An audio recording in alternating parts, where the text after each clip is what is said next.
Bonjour à tous et bienvenue dans cette nouvelle vidéo sur ma chaîne YouTube. On se retrouve aujourd'hui avec la critique de la saison 6, première partie de Vikings. Vikings, une série que j'adore, une série que j'aime énormément et une série que j'ai toujours défendue sur la chaîne. Je faisais même des reviews épisode par épisode, mais malheureusement cet hiver j'ai pas du tout eu le temps parce que je suis parti en vacances, j'ai été extrêmement malade et donc j'ai pas du tout eu l'opportunité de pouvoir vous faire un épisode par épisode. Surtout le retard que j'avais à cause de la crisis, plein de choses, il y a eu plein de raisons qui ont fait que j'ai pas pu le faire. Mais par contre, il était obligatoire que sur ma chaîne YouTube je fasse une critique de la première partie de la saison 6 de Vikings.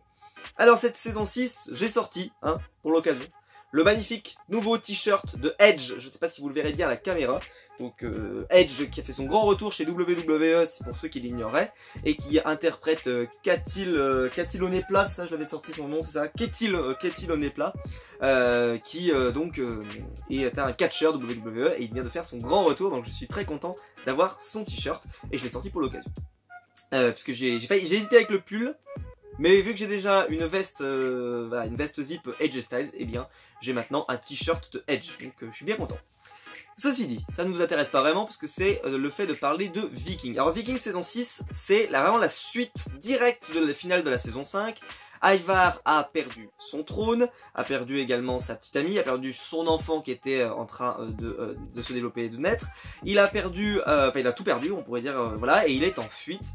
Et pendant ce temps, donc Bjorn a récupéré donc Kattegat avec Ubbe et Hvitserk, même si Hvitserk, on le verra tout de suite, est un personnage, j'ai eu beaucoup de mal cette saison avec Hvitserk, j'ai beaucoup de mal à le comprendre, vraiment c'est très compliqué ce qu'ils ont fait avec Hvitserk, mais bon, ceci est un autre problème, parce qu'il y a d'autres problèmes dans la saison, dans la série pour moi, mais ceci étant dit, on va donc avoir Ivar qui va se retrouver dans un nouveau lieu, et il va se constituer des alliés, et il va vouloir reprendre Kattegat avec ses nouveaux alliés qui s'est constitués. Quant à Bjorn va recevoir des opportunités géopolitiques majeures qui vont changer le destin des Vikings, c'est ce qu'on pourrait dire. Et quant à Ubbe, lui, il ressemble plus à ce côté Ragnar voyageur, qu'avait également Bjorn au début de la série, et qui a envie de voyager, qui a envie de découvrir le monde. Je sais pas où ça va cette histoire, mais je suis un petit peu déçu aussi de ce point-là, parce que pour moi Ubbe avait un potentiel bien plus important justement dans les rivalités de pouvoir, etc., que d'être simplement quelqu'un qui fait des expéditions. Et vu l'endroit où il se trouve là maintenant, j'ai du mal à imaginer qu'il puisse véritablement revenir dans le jeu de pouvoir en fait, et c'est un peu dommage parce que c'est un personnage que j'adore personnellement. En tout cas, je ne sais pas ce que vous en pensez, mais moi Ubbe je l'ai toujours défendu, j'ai toujours dit que c'était un de mes personnages préférés de Vikings. Ceci dit, là, je vais essayer de faire une première partie sans trop spoil et après je rentrerai dans le spoil, mais je vous préviendrai. Alors en gros, ce que j'ai pensé de la série, de la saison, c'est que vous l'avez vu dans le titre, il y a une tendance. Alors Vikings a toujours été comparé à Game of Thrones. Parce que c'est sorti à la même période, donc tout le monde a commencé à dire oui, c'est un plagiat de Game of Thrones. En tout cas, c'est la même veine, c'est la même idée, etc. Et là, il y a tout un arc narratif qui est quasiment un plagiat de Robb Stark dans Game of Thrones. Quasiment. J'ai même envie de dire dans la mise en scène et dans la réalisation, comment ils l'ont fait, c'était du Robb Stark. Et c'est pour ça d'ailleurs que je trouve que l'effet de surprise. Alors après, si vous n'avez jamais vu Game of Thrones, peut-être que vous n'avez pas été surpris. Mais moi personnellement, je trouve que c'était trop gros en fait, c'était trop gros. Et il y a quelque chose qui se passe, voilà, vous le verrez. Et ben en fait, c'est sans surprise malheureusement, c'est sans surprise. Et c'était un peu dommage parce que moi j'aurais aimé être surpris. Et malheureusement, ça n'est pas venu dans cette saison. Parce que tout est prévisible, tout est assez convenu. Mais ceci dit, il y a quand même des choses assez intéressantes qui ont été développées. J'en reviendrai plus dans la partie spoiler. Ensuite, on a eu le monde qui s'est vraiment ouvert, mais on n'a plus du tout eu ce rapport avec l'Angleterre. Donc on oublie ça, je sais pas du tout si ça va revenir. Parce que vu les éléments qui ont été placés à la fin de cette saison, je suis pas sûr qu'on retourne en Angleterre. Je ne sais pas, c'est vraiment une question que je me pose. Parce que je pense que les enjeux ne sont plus là en fait, il n'y a plus d'enjeux là-dessus. Ce que je trouve bizarre parce que j'avais pas l'impression que l'arc scénaristique opposant Ivar à l'Angleterre était terminé. Et ben vu qu'il reste qu'une demi-saison, j'ai bien peur que ce soit fini et c'est un peu dommage, c'est pareil, ce sera un de mes regrets, mais bon. Et ce qu'il faut le dire aussi, c'est que les personnages ont été plutôt bien traités, sauf un en particulier, qui est Hvitserk, qui a été insupportable tout le long de la saison. Ils ont fait, je trouve, des choix intéressants, scénaristiquement, parce que ils ont raconté une histoire quand même sur la durée, et je trouve qu'ils ont quand même réussi à faire en sorte qu'on reste intéressé par l'histoire tout au long. Cependant, parce qu'il y a un problème, c'est que comme je l'ai dit, il y a un manque de surprise, et la série va jamais réussir à être grandiose, sauf à des grands moments. Et quand il va y avoir un grand moment, là par contre, ça va être un plaisir, mais incroyable. Et en fait, c'est le problème de Viking, et depuis toujours, c'est que Viking, c'est une excellente série, mais qui a des creux au sein de ses saisons, et qu'on sent qu'on tire pour arriver à l'épisode 10 par exemple, ou qu'on tire pour arriver à un épisode, et des fois on tire un peu trop, et ça fait des épisodes qui manquent de rythme. Ceci dit, je trouve que c'est moins violent que les autres saisons, c'est plus les choix scénaristiques là qui m'ont choqué, parce que là je trouve que la série était quand même assez rythmée et assez intéressante. C'est juste que je trouve dommage que ils aient fait quelque chose de très similaire à Game of Thrones, alors que Viking était pour moi une proposition assez différente et assez innovante sur ce sujet-là. Tous les personnages sont vraiment intéressants, le mysticisme autour de Viking est respecté, et ça fait plaisir, parce que c'est quelque chose qui manquait avant, et je trouve ça assez sympa. J'ai eu peur quand on a vu arriver, donc, que je me trompe pas, Ketil, parce que ça rappelait donc le fameux arc autour de Floki, qui était très raté. J'en avais parlé dans mes reviews, vous pouvez aller voir il y a 1 an et demi. Chaque fois qu'on allait le voir, c'était une catastrophe, on s'ennuyait, c'était terrible. Et là, bah non, parce qu'ils ont réussi à faire en sorte que ça soit intéressant, de créer une sorte de suspense, une sorte de mystère. Par contre, c'est très bizarre qu'ils font un aussi gros mystère sur l'avenir de Floki, alors que nous, il nous a été plus ou moins montré, et qu'on sait, pour tous ceux qui suivent la série, qui suivent les séries en général, qu'il a signé pour la série Westworld, donc on imagine bien qu'il ne tourne pas pour Viking. Donc on ne s'attend pas forcément à le voir revenir, en tout cas ce serait une grosse surprise. Donc c'est pour ça que je comprends pas trop pourquoi ils font ce choix là, parce que très clairement il est évident pour moi qu'il est mort en fin de saison 5 et que ben voilà, il ne va pas revenir, en tout cas notre ami Floki. Enfin après on pourrait être très surpris, mais je n'y crois pas trop. Tout le reste était très bien, très intéressant. Il y avait beaucoup de bonnes choses, mais je voulais parler surtout de la réalisation. Il y a en particulier une bataille qui, moi, m'a scotché. Mais je parle pas de la bataille de fin. Je parle d'une attaque, voilà, pour ceux qui ont vu la série, absolument bluffante et géniale, et que j'ai adoré. Mais qui est malheureusement très inspirée de Game of Thrones, encore une fois. Mais qui est très belle, il faut le dire. Et le reste était tout à fait satisfaisant. Moi, en tout cas, j'ai été très content de suivre la saison. Et quand je suis arrivé au bout, je me suis dit... Elle va me manquer cette série, elle va me manquer parce qu'il me reste 10 épisodes et franchement je me suis attaché à ces personnages et ils vont me manquer. Même si s'est passé quelque chose d'important à la fin de la saison et donc forcément bah déjà on peut commencer déjà à se dire c'est vrai qu'on s'approche de la fin et ça se voit. Voilà, ça se voit. Donc je pense que la fin a été bien préparée et qu'elle arrive au bon moment de la maturation de la série et ça j'en suis bien content. Voilà, je pense que je vais m'arrêter là pour la partie sans spoil. Juste pour vous dire que vraiment, c'est une série qu'il faut aller voir, Viking. Elle est trop sous-estimée, Viking. Elle est beaucoup trop sous-estimée. Ragnar Lothbrok a été un des personnages les plus intéressants pour moi, toutes séries confondues, depuis bien longtemps, avec une interprétation absolument géniale. Et que la suite, avec Ivar qui a été incroyable, avec Bjorn, avec Ubbe, ils ont réussi à créer des personnages super forts, ils ont créé des personnages féminins très forts comme Lagertha aussi, et on tombe pas dans du féminisme à 250, non au contraire on a des personnages féminins forts parce qu'ils sont forts, et on n'a pas besoin de nous le dire tellement c'est évident à l'écran, et c'est très fort. Et c'est une série qui est très stable en termes de qualité de tout le temps. Il y a des fois, comme je vous l'ai dit, des petites longueurs, des petits trucs comme ça, mais ça reste, voilà, vu que c'est des saisons qui font 10 épisodes, et ben c'est très plaisant à regarder. Le rythme, voilà, je vous le conseille, en plus ça va bientôt s'arrêter, donc c'est l'occasion de finir, d'essayer de finir avec tout le monde pour que, je pense que ça va finir avec un gros truc, et donc c'est l'occasion ou jamais de commencer Viking, et voilà, de prendre le train en marche avant que ça se termine, parce que ça serait dommage d'avoir raté Viking, parce que Viking est une excellente série, même si ils ont pour moi péché un petit peu à se rapprocher trop de Game of Thrones, et c'est un petit peu dommage. Mais je vais expliquer ça en partie spoiler.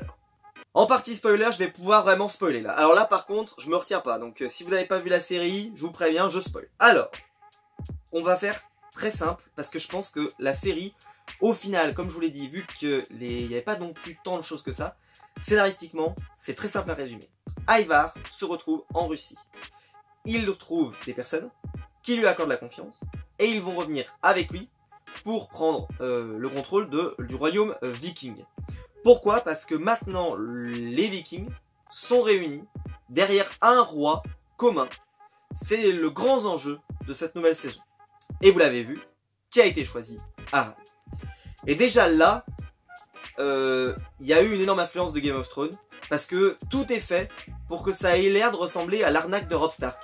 C'est-à-dire que la rencontre, il y a un moment, tout doit se passer comme il faut, on comprend que... Et encore je trouve que ça a été fait avec une mauvaise subtilité, parce qu'on sent qu'il va se passer un truc, et que à la façon dont réagit Ketil, où il arrive et il dit bah voilà, il a l'air inquiet et intrigué, et je trouve qu'ils ont vendu la mèche trop tôt. Ça aurait été génial en fait qu'on n'ait pas Ketil, qu'on l'enlève, et que quand on arrive et qu'on voit Harald être satisfait de son coup, bah que ça arrive par surprise. Là c'était trop évident qu'il allait avoir un truc qui allait se passer. Et je vous l'ai dit, ils ont voulu faire un effet à la Game of Thrones, sauf que c'était tellement pas subtil que dans Game of Thrones, l'arnaque de Robb Stark, si je devrais schématiser, est subtile et impossible à prévoir. Là franchement, si vous l'avez pas vu venir, c'est très effrayant parce que c'était limite marqué sur le front de Bjorn, quoi. Tu vas te faire arnaquer, c'est évident. Et le pire c'est que 2 épisodes avant, Bjorn lance une attaque et se fait contrer avec une sorte de passage en flamme où ils enflamment l'eau. Je sais pas comment ils arrivent à faire ça en termes de réalisation, mais c'était magnifique.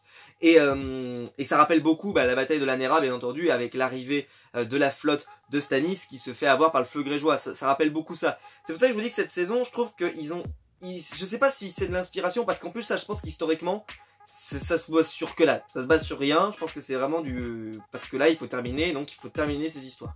Et là, moi, de ce que je connais de l'histoire des Vikings, je pense que là, c'est vraiment du n'importe quoi et que c'est...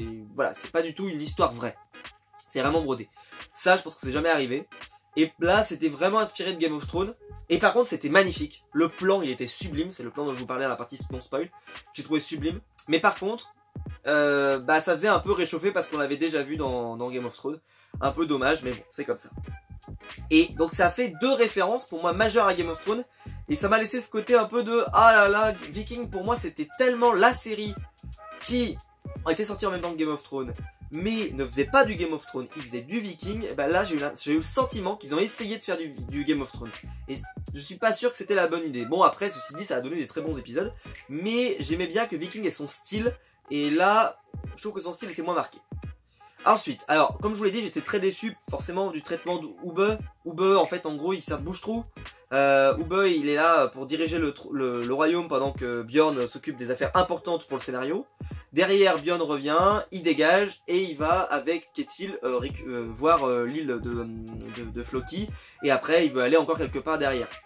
Oui, c'est très sympathique, moi je trouve ça très sympa. J'adore, franchement, il n'y a pas de problème. Mais le truc, c'est que moi je pensais que vraiment, Ubbe s'était révélé la saison dernière. On lui avait donné des responsabilités en Angleterre pour ceux qui se souviennent.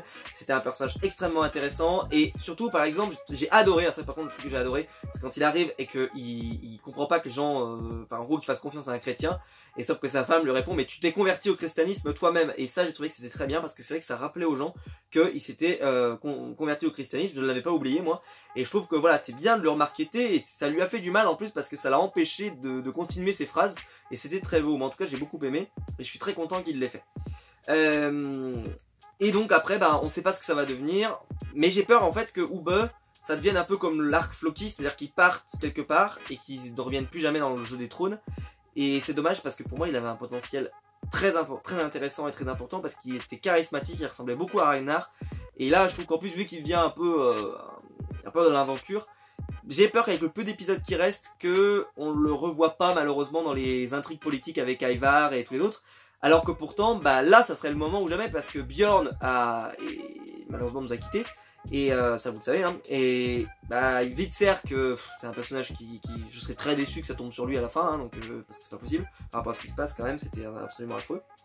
Lagertha elle est en jeu et Ivar, oui pourquoi pas Ivar, bien sûr Ivar qui récupère le tout à la fin, mais j'aurais bien aimé un affrontement Ubbe Ivar parce que je pense que les deux c'est vraiment les deux frères les plus éloignés. Dans leur psychologie, Ubbe ça a toujours été l'homme calme, posé, réfléchi, qui a ce côté, un statut de grand frère. Et Ivar c'était le pourri gâté, on pourrait dire. Et il a toujours eu ça et j'aurais aimé qu'ils s'affrontent, mais qu'ils s'affrontent vraiment. Et je trouve que là on l'aura peut-être pas et je suis assez déçu. Ensuite donc Lagertha, vous le savez, est décédée. Et alors là, tout l'arc Lagertha qui se fait attaquer par des brigands qui ont été remerciés par Bjorn, je trouve ça génial parce que ça crée ce côté, c'est Bjorn qui aurait provoqué la mort de sa propre mère, c'est terrible. Et par contre, c'est vrai que j'avais complètement zappé, mais alors moi je l'avais zappé, que Lagertha avait été allé voir le voyant pour lui dire qu'elle allait être tuée par un fils de Ragnar Lothbrok. Et c'est vrai que je l'avais complètement oublié. parce que le fait que je l'ai oublié m'a fait me dire, mais ça se trouve, ils vont vraiment la tuer, parce que c'est vrai qu'elle commence à prendre de l'âge, et elle va peut-être mourir.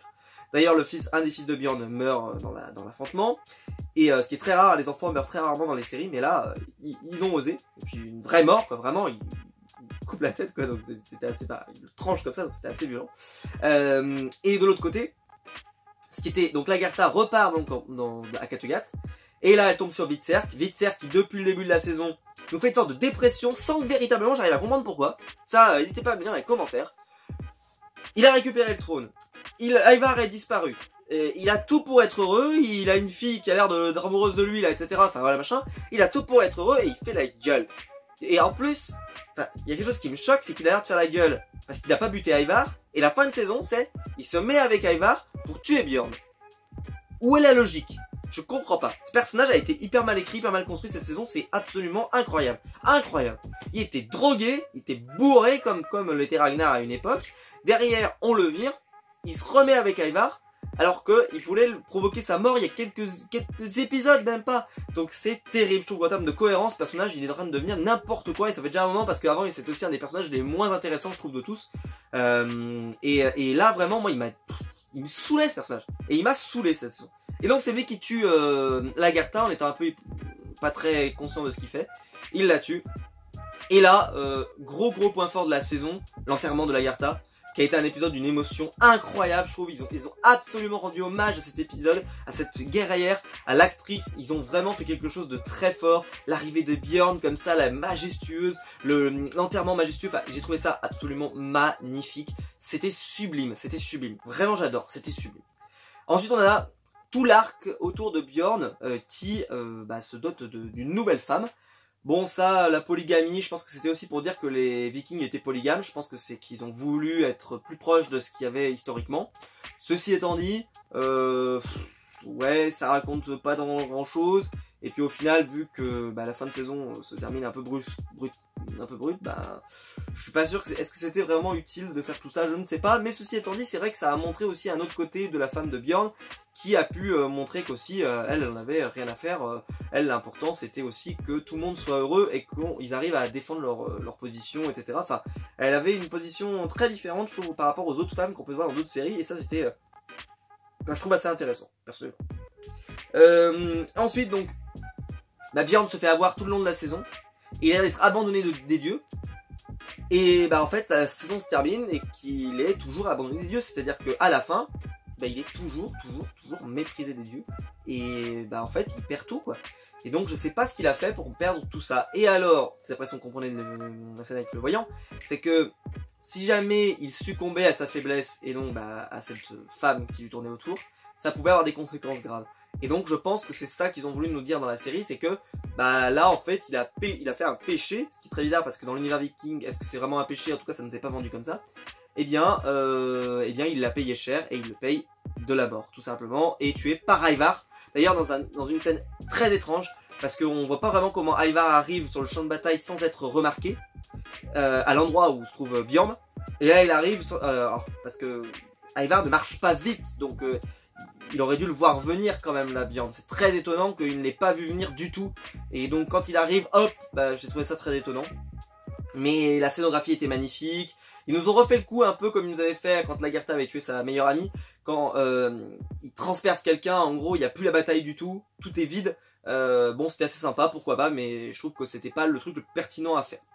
Le plan d'attaque, très inspiré de Spartacus. Très clairement, on va pas se mentir, avec le côté, il y a une falaise qui est infranchissable. Ouais, mon œil, c'est ça. Et puis ils arrivent à la franchir et ils gagnent.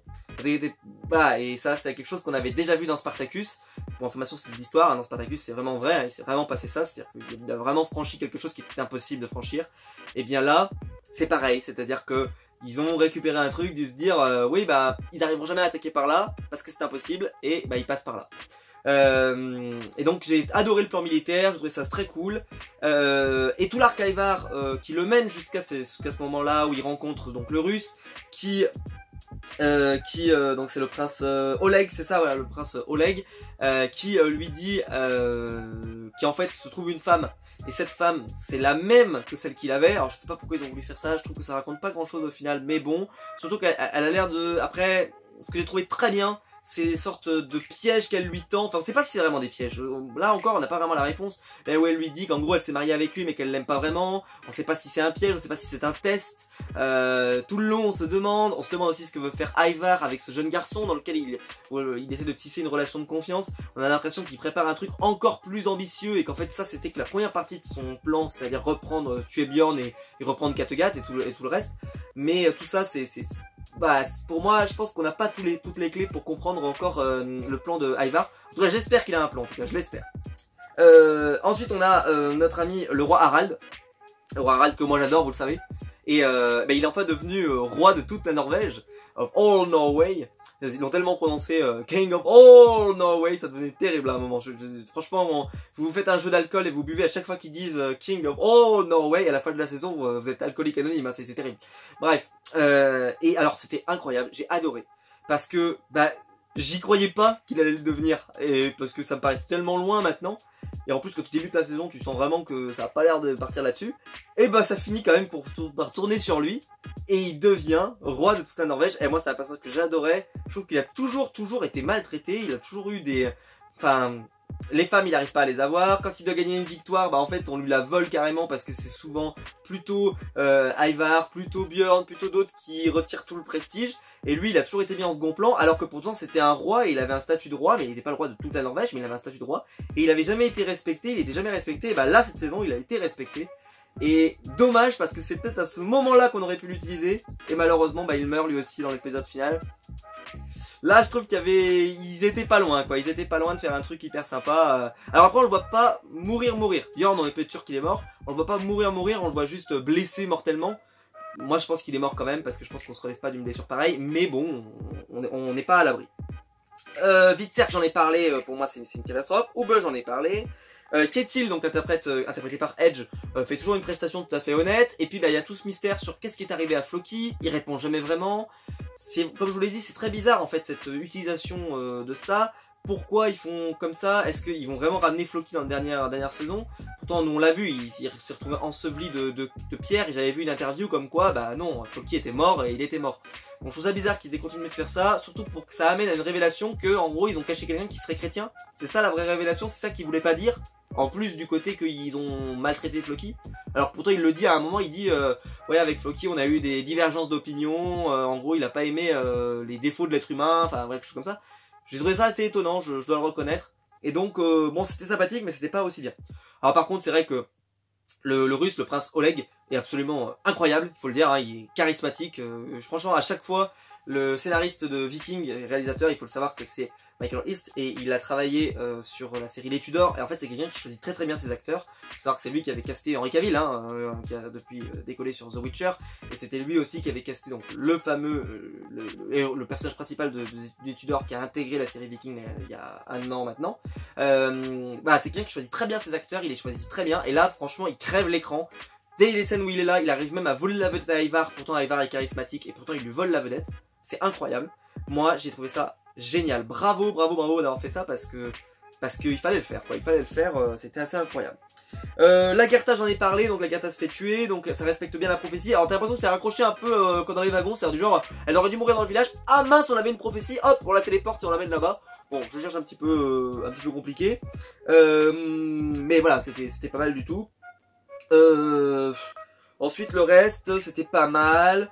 Vous voyez après le reste c'était tout était bien fait. La torture du frère du seigneur de Russie était quand même assez violente et assez sympa. J'ai beaucoup aimé cette stratégie de je vais essayer de tout faire pour éliminer toutes les concurrences de toute ma famille et c'était assez sympa. Ivar fait une très belle prestation également je trouve de cette saison. Il est intéressant, il est un peu il est pas à l'aise, on le sent, mais on sent aussi qu'il est un peu fasciné par ce nouveau personnage qui a l'air d'être aussi brillant que lui et aussi impulsif que lui.